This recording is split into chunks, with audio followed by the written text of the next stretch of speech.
Where did this forefront start? Last summer, Sam got in touch with me and invited me over to meet him for the first time. It was a really sunny evening, lovely afternoon. And he said, "Oh, why don't we go out for a beer?" I said, "Oh, that's great, nice. Let's go out for a beer." So we went down to the Hollow Brewery just near Preston Circus. We had a couple of pints, made some small talk. We had a couple more pints, talked about families, schools, all that kind of stuff. And I'm starting to think, he seems like a nice bloke. Gets me we get another couple of pints, I think. I think it's going pretty well, having a nice chat. I'm starting to feel a little bit drunk, actually, starting to talk a bit fast and loose. And then out of nowhere, Sam says, "By the way, Matt, what the fuck is strategy?" So I'm sat there, and all of a sudden, everything sort of suddenly came back into focus for me. I'd fallen into his trap. And I think I had to blurt something out like, strategy is about bringing simplicity to an increasingly complex world, Sam.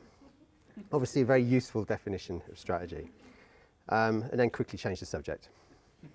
Now clearly Sam wasn't really that enamoured with my answer, because when I arrived at RocketMill, he said, "Oh Matt, I want you to do a forefront. I want you to tell everyone what strategy is."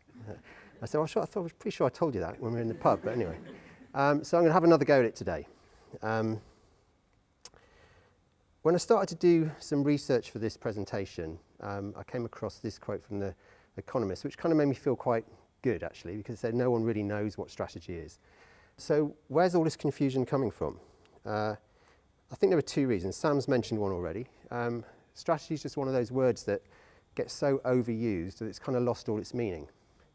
You can pretty much add strategy to anything to make it sound like you've got a plan, to make it sound like you know what you're doing. I think case in point, Brexit strategy. When people say that, you think, oh, maybe they've got a plan. Maybe they actually know what they're doing. Maybe they've thought this through. As we all know, strategy is just used as a veneer to kind of hide the deep, fathomless chaos that lies beneath. And in business and marketing, this is often also the case.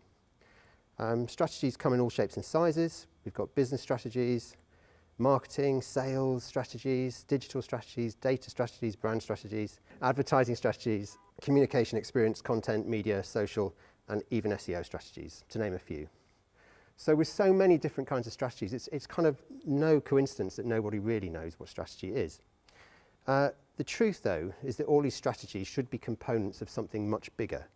They should all be part of an overarching strategy. Good strategy is about a coherent and coordinated set of actions, or in this case, strategies, working together to create forward momentum.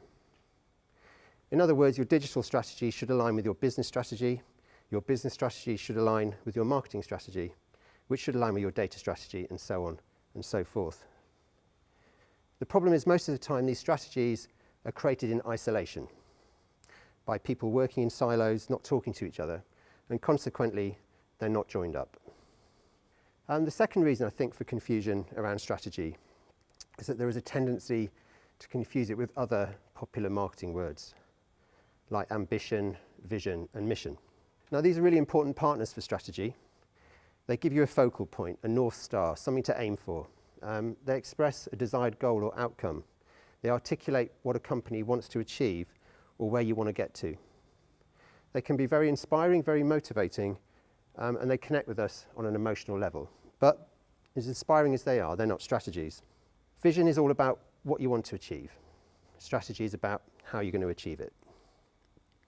I think one of the most famous and enduring company visions is IKEA's. They created this in the 60s. Their vision was to create a better everyday life for the many people. Some of you may be familiar with this, but it's echoed in its current advertising, almost over 50 years later, the wonderful everyday. So, one thing about strategy is they tend to last. Good strategies tend to last, and this is a great example of one of those. But this vision tells you what they want to achieve. It doesn't tell you how they're going to achieve it. Their strategy does. They're going to achieve it by creating a wide range of well-designed, functional home furnishing products at prices so low that it is possible for many people to afford them. And they do this through a coherent plan, working with young up-and-coming designers, owning production end-to-end, building giant out-of-town stores, and making everything self-service. So vision tells you where you want to get to. The strategy tells you how you're going to get there. A slightly more modern brand, Tesla, When they launched, they had this mission. They call it a mission, it's kind of a vision, similar sort of thing, to accelerate the world's transition to sustainable transport. Now, at the time, electric cars were very functional. They were very ugly cars designed to transport you from A to B. It was almost as if the joy of driving and environmentally friendly cars were sort of in direct opposition to each other. But Tesla had a different view on the world. They flipped all that on their head, thinking that, if you want people that love driving to buy electric cars, then those cars need to be stylish and they need to be high performance. And they delivered that strategy through a very simple plan, and they published this in an open letter. And this is exactly word for word what they said their plan was. Build a sports car, use that money to build an affordable car, use that money to build an even more affordable car, and whilst doing that, provide zero-emission power generation options. So again, they had a really inspiring mission, but it was the strategy and the plan that showed them how they were going to achieve that. So at this point, we could say that strategy is about articulating a compelling vision of the future, but also a coherent plan to realise it. Or in simpler terms, strategy is just about figuring out the best way to get from where you are now to where you want to be in the future. But these definitions, as simple and concise as they are not particularly helpful if you actually want to build a strategy. So on a more practical note, what's involved in building a good strategy? There are 4 key components. The first is you have to define the challenge. The second, you need to define a powerful insight. The third, define a way to win. And the fourth, a coherent plan. Let's start with the challenge. Sometimes businesses make mistakes. They talk about their ambition as if it was their challenge. So they say things like, our challenge is to become the #1 brand in the market, or our challenge is to grow by 50%. But these aren't challenges, they're objectives, they're ambitions. And that mistake can often lead to really bad strategic thinking. The challenge identifies the obstacles that stand in the way of you achieving your ambition. It's alleged that Einstein once said, if I had 1 hour to solve a problem, I spend at least 2/3 of that hour attempting to define what the problem is. The foundation of any good strategy is a clear definition of the challenge. You need to be clear what the problem is you're trying to solve. And if you get this wrong, then your strategy will be very much misguided. How do you define a challenge? You take your ambition, you place it within the context of what's going on around you in the world, the situation that's surrounding it. These obstacles might be things like the internal capabilities and culture of the business you're working with, changing market dynamics, new competitors, your own brand health, changing audience needs, or the wider social and economic context, or possibly all of the above. But the problem is, analysis like these can often leave you feeling overwhelmed and just increase the complexity of the challenge.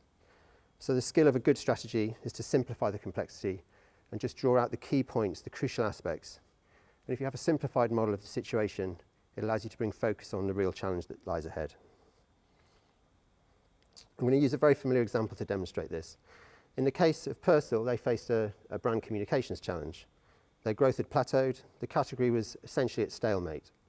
The problem was everyone was claiming the same benefit, washing whiter than white. There was absolutely no differentiation. The second component of a good strategy is to defining a powerful insight. Powerful insights play a pivotal role in the development of good strategy, and the most successful ones come from a game-changing insight. Insights are the key that unlocks the way forward. Here are a few other definitions just to help understanding.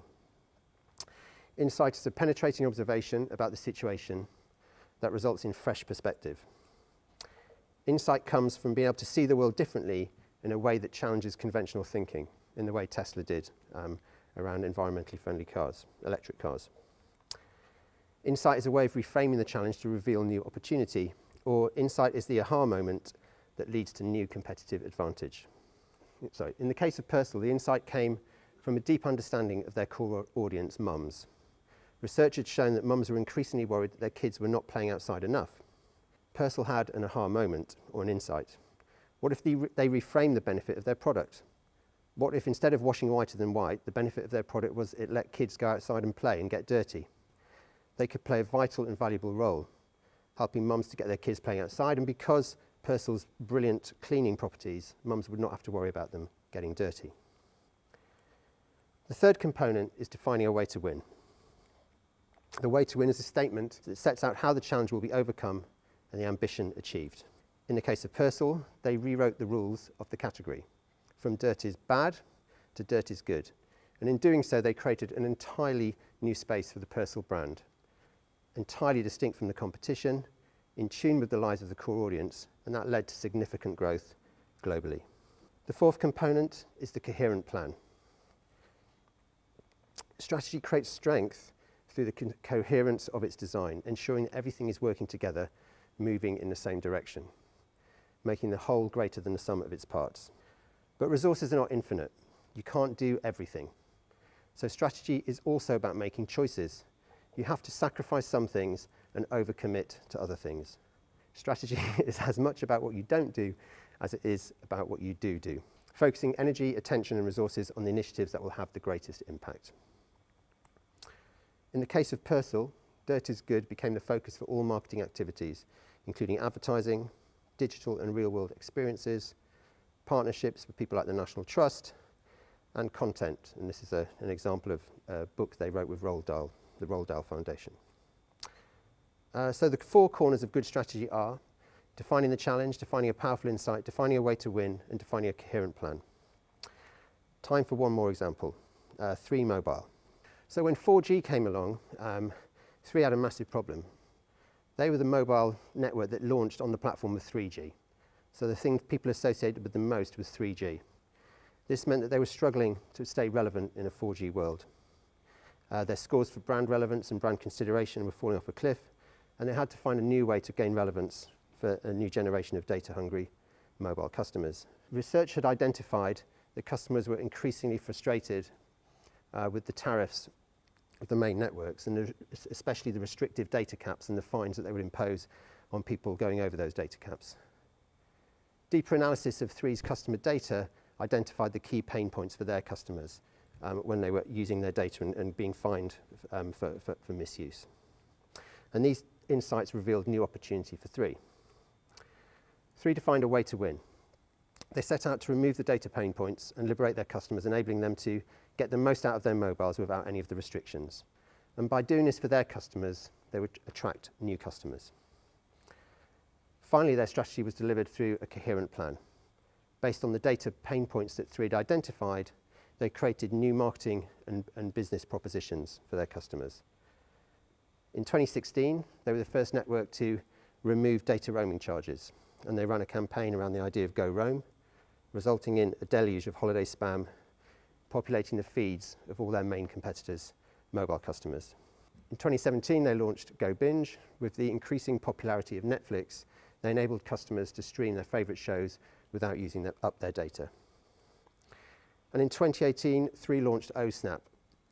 With the increasing popularity of augmented reality messaging on Snapchat, especially amongst their younger audiences, 3 zero-rated Snapchat, enabling their customers to use it for free. And they even created an AR pet to live in Snapchat.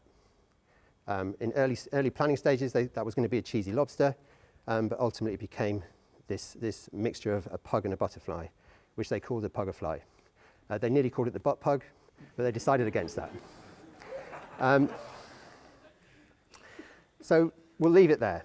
In summary, strategy is not many things. It's a common thread that binds all activities together to ensure that they're moving in the same direction. Ambitions, missions, and visions, they're important partners to strategy. They bring inspiration and focus. They bring direction. But the core of a good strategy lies in defining the 4 key components: the challenge, the insight, the way to win, and the coherent plan. Thank you.